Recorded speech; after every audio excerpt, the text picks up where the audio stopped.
दोस्तों स्वागत है आपका अपने YouTube चैनल पर जिसका नाम है जस्ट विलेट। दोस्तों रावण ने कभी भी माता सीता को हाथ नहीं लगाया, कभी छुआ नहीं। इस बात के पीछे आखिर वजह क्या थी?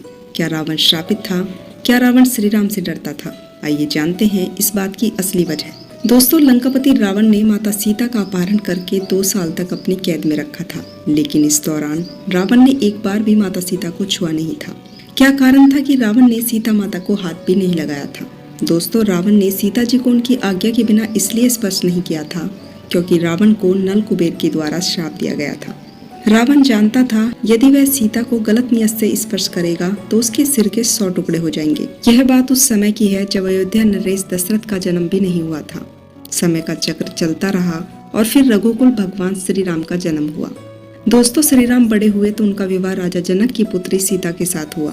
सीता का विवाह स्वयंवर के जरिए किया गया था, जहाँ श्री राम और रावण भी मौजूद थे।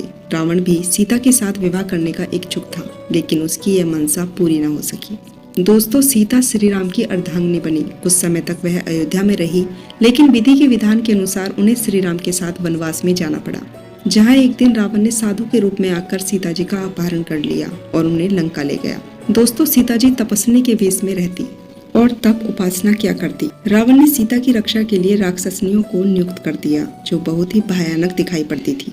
वे बहुत ही कठोर तरीके से उन्हें धमकाती और कहती थी, आओ हम सब मिलकर इनको काट डालें और तिल जैसे छोटे छोटे टुकड़े करके खा जाएं।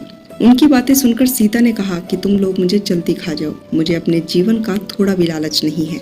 मैं अपने प्राण दे दूंगी, लेकिन पति के अलावा कोई पुरुष मुझे छू नहीं सकता। अगर ऐसा हुआ तो मैं अपने प्राण त्याग दूंगी। दोस्तों सीता माता की बात सुनकर एक राक्षसी रावण को सूचना देने के लिए चली गई। उसके चले जाने पर एक त्रिजटा नाम की राक्षसी वहां रह गई। वह धर्म को जानने वाली और प्रिय वचन बोलने वाली थी। उसने सीता को संतावना देते हुए कहा, सखी तुम चिंता मत करो, यहाँ एक ऐसा श्रेष्ठ राक्षस रहता है जिसका नाम अविंध्य है। उसने तुमसे कहने के लिए मुझे संदेश दिया है कि तुम्हारे स्वामी भगवान राम अपने भाई लक्ष्मण के साथ कुशल पूर्वक हैं। वे इंद्र के समान तेजस्वी वनराज सुग्रीव के साथ मित्रता करके तुम्हें छुड़वाने की कोशिश कर रहे हैं। अब तुम्हें रावण से डरने की कोई आवश्यकता नहीं है, क्योंकि रावण ने नल कुबेर की पत्नी रंभा को छुआ था तो उसे श्राप मिला हुआ है कि वह किसी पराई स्त्री के साथ उसकी इच्छा के अनुरूप संबंध नहीं बना पाएगा, और अगर उसने ऐसा किया तो वह भस्म हो जाएगा। दोस्तों वहीं एक और मान्यता के अनुसार सिर्फ माता के अपहरण के कारण ही राम के हाथों रावण की मृत्यु हुई थी। यह बात उस समय की है जब भगवान शिव से वरदान और शक्ति पाने के बाद रावण और भी अधिक अहंकार से भर गया था। वह पृथ्वी में भ्रमण करता हुआ हिमालय के घने जंगलों में पहुंच गया। वहां उसने एक रूपवती कन्या को देखा जो तपस्या में लीन थी। दोस्तों कन्या के रूप रंग के आगे रावण का राक्षसी रूप जाग उठा और उसने उस कन्या की तपस्या भंग करते हुए उसका परिचय जानना चाहा। काम वासना से भरे हुए रावण के अचंभित करने वाले प्रश्नों को सुनकर उस कन्या ने अपना परिचय देते हुए रावण से कहा, हे राक्षस राज, मेरा नाम देववती है। मैं परम तेजस्वी महर्षि कुशल ध्वज की पुत्री हूँ। मेरे वयस्क होने पर देवता, गंधर्व, यक्ष, राक्षस, नाग सभी मुझसे विवाह करना चाहते थे, लेकिन मेरे पिता की इच्छा थी कि समस्त देवताओं के स्वामी श्री विष्णु ही मेरे पति बने।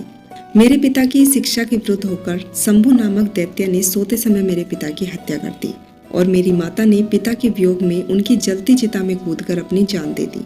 इसी वजह से मैं अपने पिता की इच्छा पूरी करने के लिए इस तपस्या को कर रही हूँ।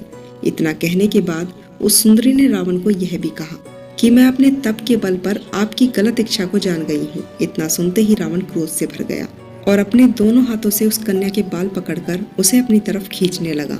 इससे क्रोधित होकर अपने अपमान की पीड़ा की वजह से वह कन्या दशानन को यह श्राप देते हुए अग्नि में समा गई कि मैं तुम्हारे वध के लिए फिर से किसी धर्मात्मा पुरुष की पुत्री के रूप में जन्म लूंगी। दोस्तों महान ग्रंथों में शामिल दुर्लभ रावण संहिता में उल्लेख मिलता है कि दूसरे जन्म में वह तपस्वी कन्या एक सुंदर कमल के रूप में उत्पन्न हुई और जिसकी संपूर्ण काया कमल के समान थी। उस जन्म में भी रावण ने फिर उस कन्या को अपने बल के दम पर प्राप्त करना चाहा और उस कन्या को लेकर वह अपने महल जा पहुंचा, जहां ज्योतिषियों ने उस कन्या को देखकर रावण को यह कहा कि यदि यह कन्या इस महल में रही तो अवश्य ही आपकी मौत का कारण बनेगी। यह सुनकर रावण ने उसे समुद्र में फिंकवा दिया। तब वह कन्या पृथ्वी पर राजा जनक के हल जोते जाने पर उनकी पुत्री बनकर फिर से प्रकट हुई। दोस्तों वही रावण के विनाश का कारण बनी। दोस्तों आपको यह जानकारी कैसी लगी? अगर आपको रामायण की यह जानकारी पसंद आई हो तो चैनल से जुड़े रहने के लिए चैनल को सब्सक्राइब करें और मोटिवेट करने के लिए वीडियो को लाइक करें। तो दोस्तों मिलती हूँ इसी प्रकार की जानकारियाँ लेकर। तब तक के लिए आप अपना ध्यान रखें। खुश रहें। जय सनातन, जय श्री राम।